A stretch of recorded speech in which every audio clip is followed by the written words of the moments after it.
Hello बच्चों, कैसे हो आप सब। मैं सचिन शर्मा, आपका फिजिक्स टीचर, आपका वेलकम करता हूं हमारे स्टडी चैनल ब्लूप्रिंट डिजिटल में। तो आज हम चैप्टर देख रहे हैं यहाँ पे कक्षा 12th का चैप्टर नंबर 2, प्रकाश का अपवर्तन एवं पूर्ण आंतरिक परावर्तन, refraction and total internal reflection of light. इस अध्याय को 3-4 वीडियोज़ हम बना चुके हैं, 3-4 वीडियोज़ आपने देख भी ली होंगी। तो उन वीडियोज़ में प्रकाश के अपवर्तन के बारे में बहुत कुछ समझाया गया है, तो वहाँ पे आपको जो वीडियोज़ देखनी चाहिए।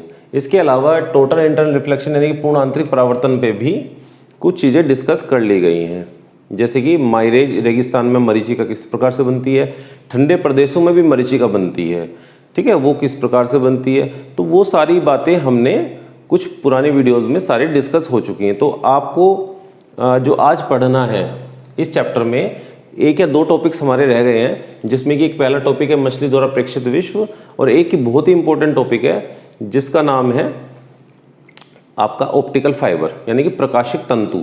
प्रकाशिक तंतु पूर्ण आंतरिक परावर्तन पर ही आधारित है इस, और जो मछली द्वारा प्रेक्षित विश्व है ये भी पूर्ण आंतरिक परावर्तन पर आधारित है।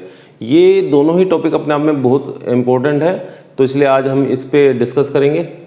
तो पहला टॉपिक लेते हैं, क्या है। तो पहला टॉपिक है मछली द्वारा प्रेक्षित विश्व। इसका मतलब क्या है कि मछली द्वारा प्रेक्षित विश्व से हमारा क्या तात्पर्य है। मछली द्वारा प्रेक्षित विश्व से हमारा यह तात्पर्य है कि यदि पानी के अंदर, यदि मैं मान लेता हूं कि यहाँ इस रेखा के नीचे सब जगह पानी ही पानी है, यहाँ पे हम पानी मान लेते हैं, कोई तालाब है, कोई नदी है, और एक मछली नीचे कुछ गहराई पर, h गहराई पर तैर रही है। जब एक मछली नीचे h गहराई पर तैरती है तो उसको अपने ऊपर जो एक पूरा संसार है उसमें कितना जो क्षेत्र है जो उसे दिखाई देता है। तो जो मछली द्वारा प्रेक्षित विश्व का मतलब है world as seen by fish, कि मछली कितना एरिया देख पाती है, उसे कितने एरिया कितना क्षेत्रफल पानी से ऊपर का दिखता है। क्योंकि मान लीजिए कि साफ पानी में मछली तैर रही है, पानी साफ है, जैसे कि नदियों का जल होता है, समुद्र का जल होता है, और तालाब वगैरह का थोड़ा बहुत जल जो है गंदा हो जाता है, परंतु नदियों के यदि हम जो है पानी की बात करें तो उसमें मछली तैर रही है स्वच्छ जल में, तो उसमें क्या होगा कि ऊपर का कितना एरिया उसे दिखाई देगा। तो ये हमें आज इसका मेजरमेंट करना है, आज इसका मापन करना है। साथ में मैं एक चीज़ और आपको बता देता हूँ, यदि हम मछली की जगह हम यहाँ कोई प्रकाश बल्ब ले लेते, क्या ले लेते, प्रकाश बल्ब यानी कि इलेक्ट्रिक बल्ब यदि हम यहाँ पे रख दें मछली के जगह, तो उस स्थिति में ये कहा जाएगा कि बल्ब कितने एरिया को, पानी के ऊपर के कितने एरिया को प्रकाशमान करता है। यानी कि बल्ब यदि नीचे रख दिया जाएगा और हम यहाँ से कहीं से देखेंगे तो हमें उस बल्ब का कितना प्रकाश दिखाई देगा और कितने एरिया में प्रकाश दिखाई देगा, तो वो हम यहाँ पे इसको मानकर, प्रकाश बल्ब को मानकर भी हम इसे निकाल सकते हैं।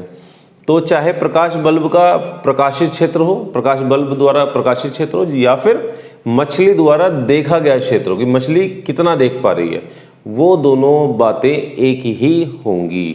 तो एग्जाम में आपके यदि आ जाता है कि मछली द्वारा प्रेक्षित विश्व कितना है, उसका क्षेत्रफल निकालिए, तो आप इसी फॉर्मूले से करेंगे, यहाँ पे मछली बना दी जाएगी। और यदि ये कहा जाएगा कि यदि एक कोई बल्ब पानी में रख दिया गया है तो वो कितने क्षेत्रफल को प्रकाशित करेगा, तो ये तब उसकी स्थिति में मछली की जगह आपको एक बल्ब यहाँ पर मानना पड़ेगा। तो क्या है इस टॉपिक में देखते हैं। तो हम इसे मछली और बल्ब दोनों ही मानकर करते हैं कि मछली भी मान लेते हैं और बल्ब भी मान लेते हैं। तो जब मछली हम बोलेंगे तो उसके हिसाब से हम इसको समझाएंगे, जब प्रकाश बल्ब बोलेंगे तो उसके हिसाब से हम इसको बताएंगे। तो हम मानते हैं कि एक मछली पानी में h गहराई पर स्थित है और वो इस तरह से ऊपर की ओर देखती है। जब पानी में मछली ऊपर के विश्व को देखती है, ऊपर का क्षेत्रफल देखती है, तब एक ये जो आपका है कोण बन जाता है, शंकुआकार क्षेत्र बन जाता है। क्या बनता है? शंकुआकार क्षेत्र। शंकु आपको पता होगा शंकु किस प्रकार का होता है। शंकु किस प्रकार का बनता है? शंकु इस प्रकार का जो आकृति होती है उसे शंक्वाकार क्षेत्र कहते हैं। तो जब इस प्रकार की आकृति बन जाती है तो इसे शंक्वाकार हम क्षेत्रफल कहते हैं। तो ये एक शंक्वाकार इस तरह से क्षेत्रफल बन जाता है जब एक मछली यहाँ से देखती है। और यदि यहाँ पे प्रकाश बल्ब रख दिया जाए और ऊपर से कोई प्रेक्षक देखे तो ये प्रकाश बल्ब का जो प्रकाश है वो भी हमें शंक्वाकार क्षेत्र में दिखाई देता है। ऐसा दिखाई देता है जैसे कि शंकु का आकार बन गया हो प्रकाश का। तो हमने मछली मानी है, तो मछली के हिसाब से हम बताते हैं जब ये एच गहराई पर स्थित है तो जब ये ऊपर देखती है तो इसे ऊपर का जो एरिया है, ऊपर का जो आपका क्षेत्रफल है वो इसे इस प्रकार से शंक्वाकार क्षेत्रफल में दिखाई देता है, जिसकी हम त्रिज्या मान लेते हैं माना ए, माना आर। तो हम क्या मानते हैं कि मछली को माना मछली को आर त्रिज्या का शंक्वाकार क्षेत्रफल दिखाई देगा। या फिर प्रकाश बल्ब की स्थिति में कि प्रकाश बल्ब आर त्रिज्या के शंक्वाकार क्षेत्र को प्रकाशित करेगा, तब उस स्थिति में हम ये कहेंगे। तो जब हम कहते हैं तो आर त्रिज्या का हमने शंक्वाकार क्षेत्र ले लिया, एच गहराई पर है, और हम ये मानते हैं कि जब मछली से दो प्रकाश किरणें आपस में चलेंगी, दो प्रकाश किरणें जब जाएंगी, मछली जब देखेगी तो इस तरह से देखेगी कि एक प्रकाश किरण इस तरह से इस माध्यम से और एक इधर जाएगी प्रकाश किरण। जो प्रकाश किरण जाएगी तो जो मछली की आंख पर कोण बनता है, मछली की आंख पर पूरा कोण बनता है, तो हम जो मछली की आंख पर पूरा कोण बनता है इसका हम कहते हैं कि अर्धशीर्ष कोण जो होगा अर्धशीर्ष कोण, जो अर्धशीर्ष कोण होता है वो क्रांतिक कोण के बराबर हो जाता है। अर्धशीर्ष कोण कितना हुआ, यदि हम इसे मछली का शीर्ष मान लें से तो ये पूरा कोण शीर्ष कोण हो गया और ये आधा कोण क्या हो गया, अर्धशीर्ष कोण हो गया। तो अर्धशीर्ष कोण सी यानी कि क्रांतिक कोण के बराबर होता है।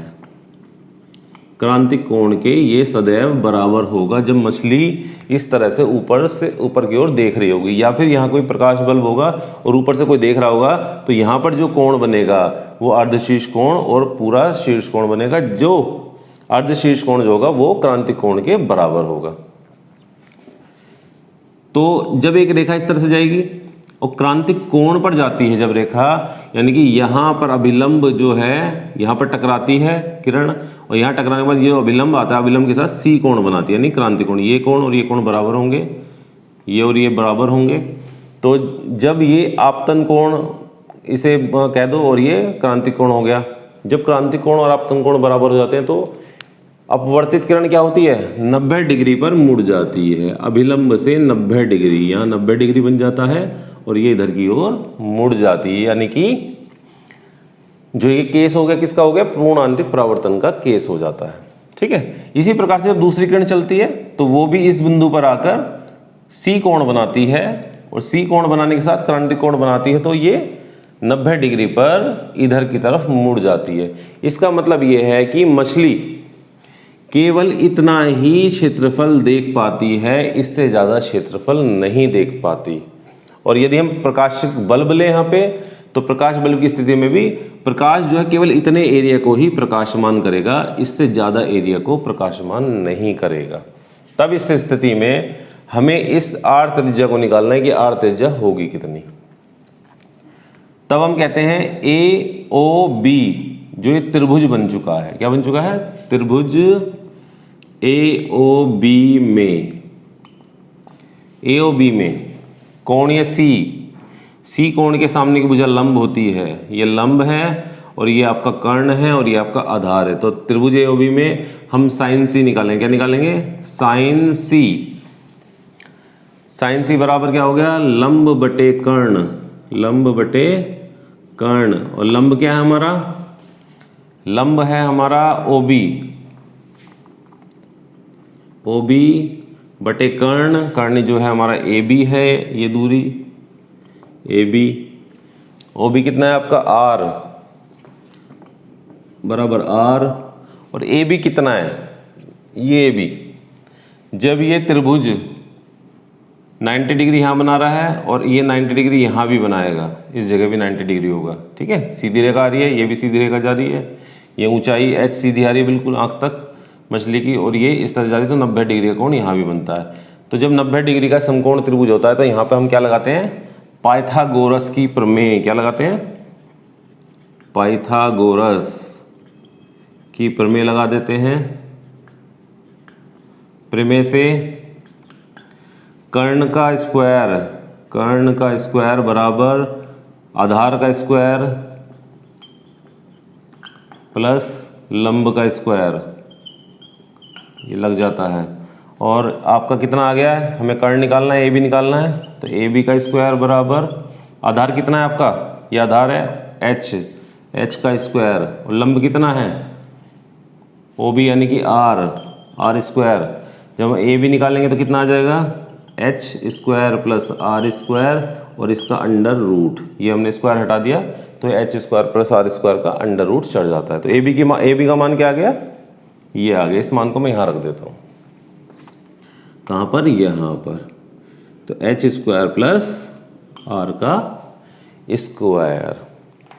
अब हमने ये पढ़ा है कि जब इस तरह से ये आपका जल है, यहाँ पे क्या है, ये जल है आपका, और यहाँ क्या है, वायु है। यहाँ पे, यहाँ जल है, वायु है। तो जल क्या है, सघन माध्यम, और वायु क्या है, विरल माध्यम। जो सघन माध्यम से विरल माध्यम में जाती है तो हम यहाँ पे जल का यदि जो है माना, जल का अपवर्तनांक बराबर n, तब हमने पुराने वीडियोस में पढ़ा था, आपको वहाँ पे वीडियो रिपीट करके देखनी है, या फिर जिन बच्चों ने नहीं देखी है उनको वो शुरुआत से देखनी है। तो n बराबर क्या होता है, 1/sin c। हमने वहाँ पे ये समझाया था ये कैसे होता है, n बराबर 1/sin c, जिसमें c क्या था, क्रांतिक कोण था। sin c को हम ऊपर ले जाते हैं तो sin c कितना आ जाता है, sin c बराबर 1/n। यहाँ sin c का मान कितना है, r/√h² प्लस r स्क्वायर, और यहाँ sin c का मान कितना है, ये मान है। तो हम यहाँ रख देते हैं 1/n, यानी कि इसकी जगह हम 1/n रख देते हैं, बराबर इधर क्या है,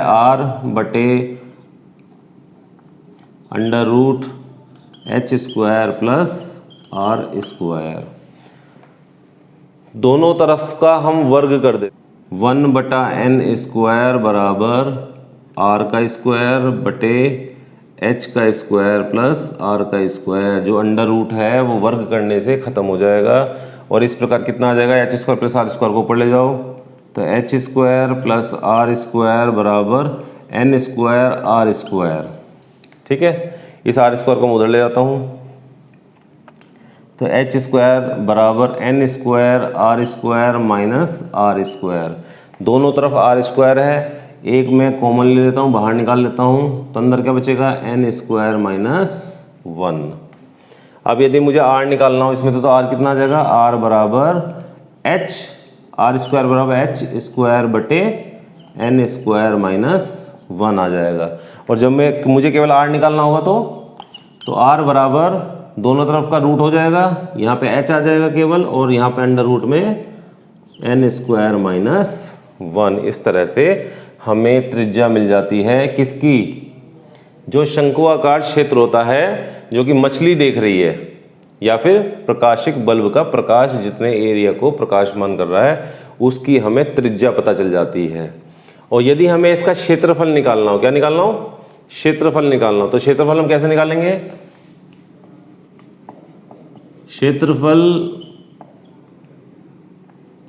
क्षेत्रफल बराबर पाई r स्क्वायर से, a बराबर पाई r स्क्वायर, और r स्क्वायर हमारा कितना था, h स्क्वायर बटे n square minus 1, h square बटे n स्क्वायर माइनस 1।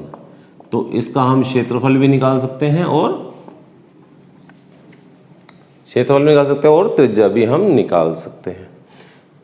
तो इस पे कोई प्रश्न भी एग्जाम में आ सकता है जिसमें आपको त्रिज्या दे दी जाए, जिसमें आपको ऊंचाई दे दी जाएगी मछली की, या फिर प्रकाशिक बल्ब बता दिया जाएगा कि प्रकाशिक बल्ब मान लीजिए 20 मीटर की गहराई पर है, तो ये बता दिया जाएगा। साथ में अपवर्तनांक दे देंगे और पूछ लेंगे कि जितना एरिया प्रकाशिक बल्ब प्रकाशित करता है उस एरिया का, उस क्षेत्रफल का आप हमें, उस जगह का, जितनी जगह वो प्रकाशित कर उसका हमें आप क्षेत्रफल बताइए, या आप उसकी हमें त्रिज्या बताइए। तो त्रिज्या इस सूत्र से निकलेगी और आपका जो क्षेत्रफल होगा इस सूत्र से निकलेगा। तो इस प्रकार मछली किस प्रकार से विश्व को देखती है, और साथ में आपका प्रकाशिक बल्ब कितना एरिया प्रकाशमान करता है यदि वो पानी के अंदर हो, तो ये हमने इससे देख लिया। अब हम पढ़ते हैं प्रकाशिक तंतु क्या होता है, ऑप्टिकल फाइबर क्या होता है। तो बच्चों देखते हैं कि प्रकाशिक तंतु होता क्या है। प्रकाशिक तंतु जिसे हम ऑप्टिकल फाइबर भी कहते हैं, इंग्लिश में ऑप्टिकल फाइबर कहते हैं इसे हम। तो ये होता क्या है प्रकाशिक तंतु का, मैंने एक चित्र बनाया है, थोड़ा सा हम चित्र के माध्यम से इसे समझते हैं और इसी के साथ हम जो है इसको डिस्कस करते हैं कि कैसे, किस प्रकार से ये बना होता है। तो इसमें क्या होता है कि प्रकाशिक तंतु, इस पूरे चित्र को, इसको प्रकाशिक तंतु कहा गया है। तो इस प्रकाशिक तंतु में क्या होता है कि ये एक पाइप होता है, यहाँ पे ये क्या होता है, ये जो आपका ये और जो इसके बीच में होता है ये एक पाइप होता है,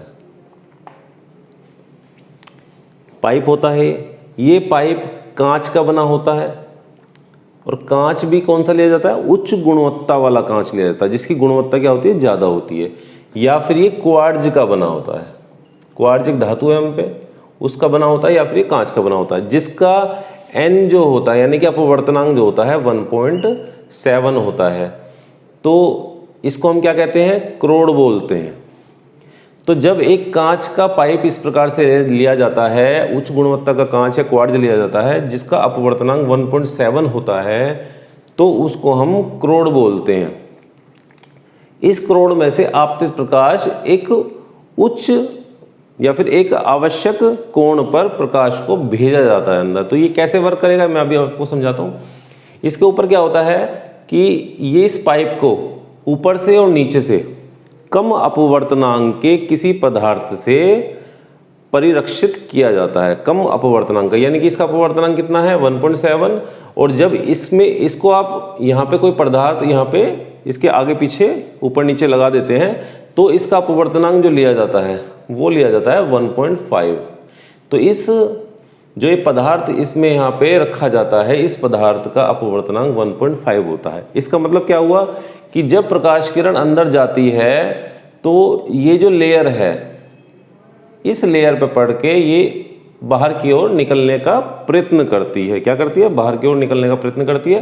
परंतु यहाँ पर जो पदार्थ भरा हुआ किसका भरा हुआ है, n = 1.5 का, और अंदर जो कांच बना हुआ है वो किसका है 1.7 अपवर्तनांक है उसका, यानी कि अंदर का माध्यम जो है वो आपका सघन है और जो बाहर का माध्यम होता है वो विरल होता है। तो जब प्रकाश किरण इस प्रकार से सघन से विरल माध्यम में जाने की कोशिश करती है तो उसका जब क्रांतिक कोण, जब उसका आपतन कोण जब ये यहाँ पड़ेगी और यहाँ से इस प्रकार से एक अभिलंब हम डालते हैं तो ये जो आपतन कोण होता है ये आपतन कोण क्रांतिक कोण से बड़ा हो जाता है, और बड़ा होने की वजह से किरण अपने माध्यम में ही वापस लौट आती है।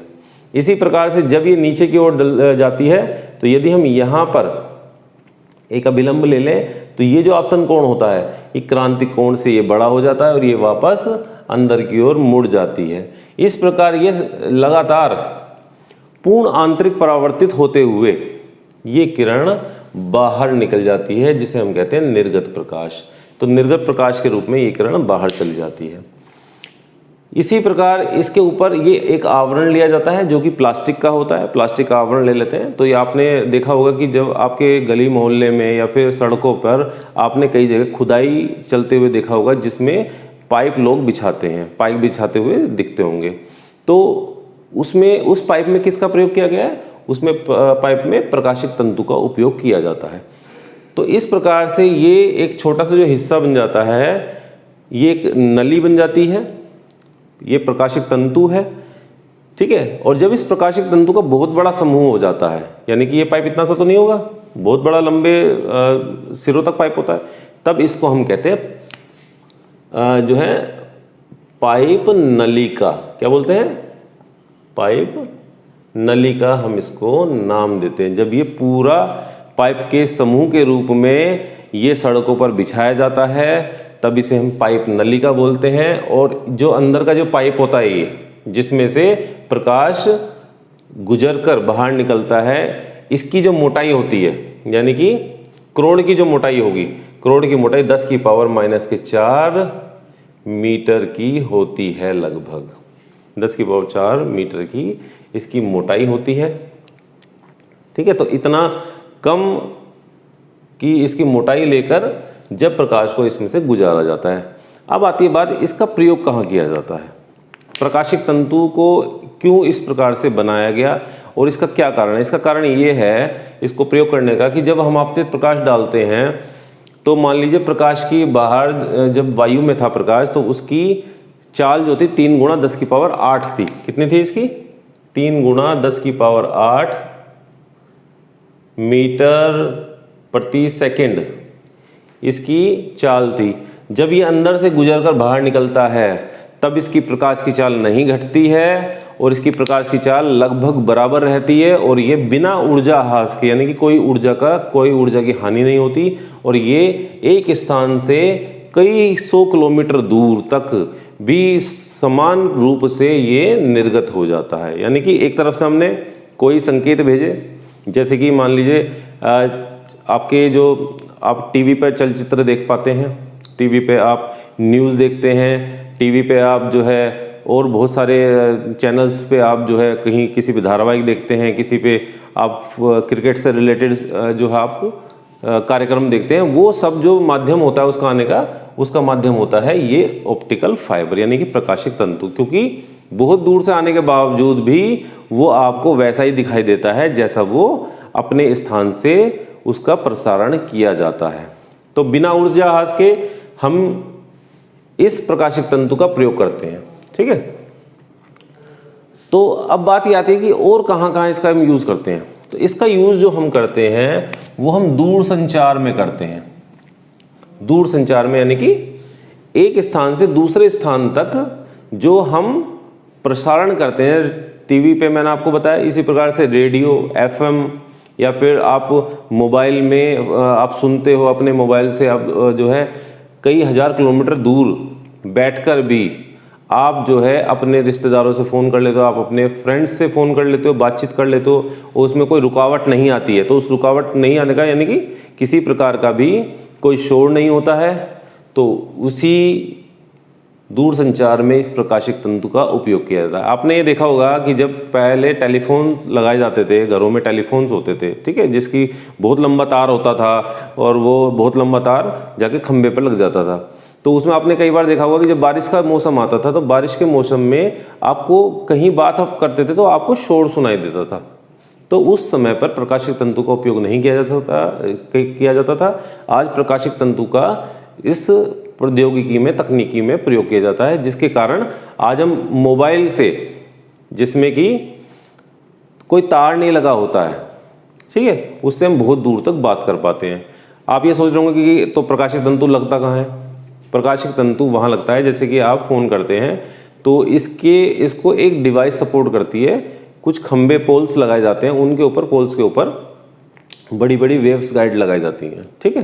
तो वहाँ से तार सिस्टम जो है वो ज़मीन के अंदर चलते हैं, तो यहाँ से वहाँ तक जाता है और नीचे फिर तार के द्वारा बहुत लंबी दूरियों तक वो जाता है, जिसके कारण आपको जो है आप एक जगह से बैठे हुए कई हज़ार किलोमीटर तक भी आप आराम से बिना शोर के बात कर पाते हो, ठीक है। अब इसके बाद आते हैं इसका प्रयोग चिकित्सा में। चिकित्सा में इसका प्रयोग किया जाता है। चिकित्सा में यानी कि मेडिकल लाइन में इसका प्रयोग कहाँ किया जाएगा। आपने देखा होगा कि यदि किसी व्यक्ति को कोई बीमारी हो जाती है और वो बीमारी इस प्रकार की है कि उसकी जांच ना तो एक्सरे से हम कर पा रहे हैं, ना फिर एमआरआई या फिर किसी और माध्यम से हम उसकी जांच प्रॉपर्ली कर पा रहे हैं, तो उस स्थिति में एक हम प्रयोग करते हैं अंतर्दर्शी, जिसे इंग्लिश में कहते हैं एंडोस्कोप। एंडोस्कोप आपने ज़्यादा सुना होगा, अंतर्दर्शी आपने नहीं सुना होगा। तो एंडोस्कोप क्या होता है। एंडोस्कोप में यदि हमें आंत की जांच करनी है कि आंत हमारी कैसी है, या फिर हमें गले के अंदर की जांच करनी है, तो गले के जब अंदर की जांच हम करेंगे तो उसके लिए हम एक नली जैसे कि प्रकाशिक तंतु वाली नली होती है, एक नली उसके मुंह के अंदर, व्यक्ति के मुंह के अंदर डाल दी जाती है, और वो नली के बाहर से डॉक्टर द्वारा प्रकाश भेजा जाता है, प्रकाश जाता है, और प्रकाश से वो बाहर जो है अपने मॉनिटर में, वो मॉनिटर से जुड़ जाता है, और मॉनिटर में वो अंदर का पूरा गला देख पाता है। वो क्या है, प्रकाशिक तंतु का ही उपयोग है उसमें, ठीक है। तो अंदर की चीज़ों को बखूबी मॉनिटर पे, यानी कि एक स्क्रीन होती है, इस स्क्रीन पे डॉक्टर देख पाता है कि अंदर क्या क्या है, कहाँ किस जगह पे इन्फेक्शन हुआ है, क्या किस वजह से ठीक नहीं हो पा रहा है, हमें क्या इलाज इसका करना चाहिए। तो चिकित्सा में इसका बहुत बड़ा उपयोग इसका प्रकाशिक तंतु का होता है।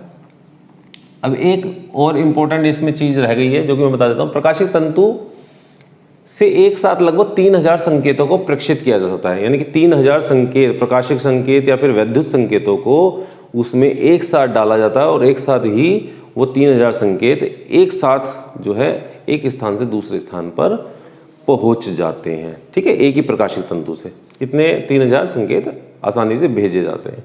तो इस प्रकार प्रकाशिक तंतु हमारी लाइफ के लिए बहुत इम्पोर्टेंट है, क्योंकि आज हम जितना भी एंटरटेनमेंट या कार्यक्रम वगैरह जो हम देखते हैं वो सब प्रकाशिक तंतु पर आधारित है। अब हम एक छोटा सा एकांकिक उदाहरण देखेंगे, जो कि अभी मैंने आपको जो टॉपिक पढ़ाया है मछली द्वारा प्रेक्षित विश्व का, उस पर हम एक टॉपिक देख लेते हैं। देखो आपको, तो एक मछली पानी के अंदर पृष्ठ से √7 सेंटीमीटर गहराई पर तैर रही है। मछली पानी के बाहर केवल एक वृत्ताकार मार्ग पर ही देख सकती है। इस वृत्ताकार मार्ग की त्रिज्या कितनी होगी हमें बताना है। वायु के सापेक्ष पानी का अपवर्तनांक 4/3 है। तो हमने अभी मछली वाला केस देख लिया था, तो मछली वाले केस के लिए हम क्या करते हैं, इसका हल कर देंगे अब यहाँ पे। तो हमने निकाला था कि जो एक इस तरह से मछली देख पा रही थी यहाँ से, यानी कि इस तरह से देख पा रही थी,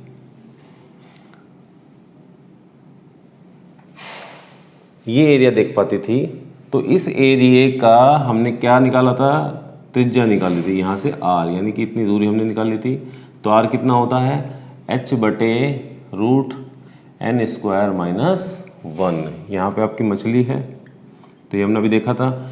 जब हम h रखेंगे यहाँ पे, तो h कितना दिया हुआ है, √7 सेंटीमीटर, यानी r बराबर √7 सेंटीमीटर, और √n कितना दिया हुआ है, 4/3। तो 4/3 का स्क्वायर -1, ये आपका यहाँ पे इस तरह से आ जाएगा। इसको आप और सोल्व करेंगे तो r बराबर √7/4 का स्क्वायर कितना होगा, 16/9 में से 1, और ये √, ये इस तरह से आ जाएगा, 3 का घात 2 यानी कि 9। इसे और सोल्व करो तो √7/, ये 9 इस तरह से इसका लघुत्तम ले लेंगे, यहाँ पे 9 लघुत्तम आ जाएगा, ये √, है बाहर, तो यहाँ पे 9 पहुँच जाएगा। 16 में से 9, 1 से 9 को डिवाइड किया, 9 आया, 9 की गुणा 1 में कर दी, यानी कि 9, और ये कितना आ जाता है, √7/16 में से 9 गए, √7, और ये कितना आ गया, √9/√9, ये √9 ऊपर चला जाएगा यहाँ पे इस तरह से। तो कितना आ गया, √7 गुणा √9 कितना होता है, 3 होता है, और यहाँ √7, ये √7 से √7 कट गया, कितना बचता है, 3, यानी कि 3 सेंटीमीटर, यानी कि ये r कितना है, 3 सेंटीमीटर त्रिज्या है उस क्षेत्र की जिसे मछली देख पाती है, ठीक है। तो इस प्रकार से हम उस टॉपिक पे ये जो है सोल्व कर सकते हैं क्वेश्चन। अच्छा स्टूडेंट्स, कैसा लगा वीडियो?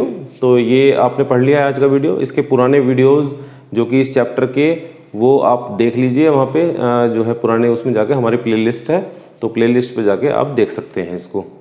और साथ में वीडियो कैसा लगा, आपको अच्छा लगा है तो आपके जो कलीग्स हैं, आपके जो मित्र हैं, तो आप उनको बताइए। आप बहुत अच्छी तरह से इनको रिपीट कर करके देखिए।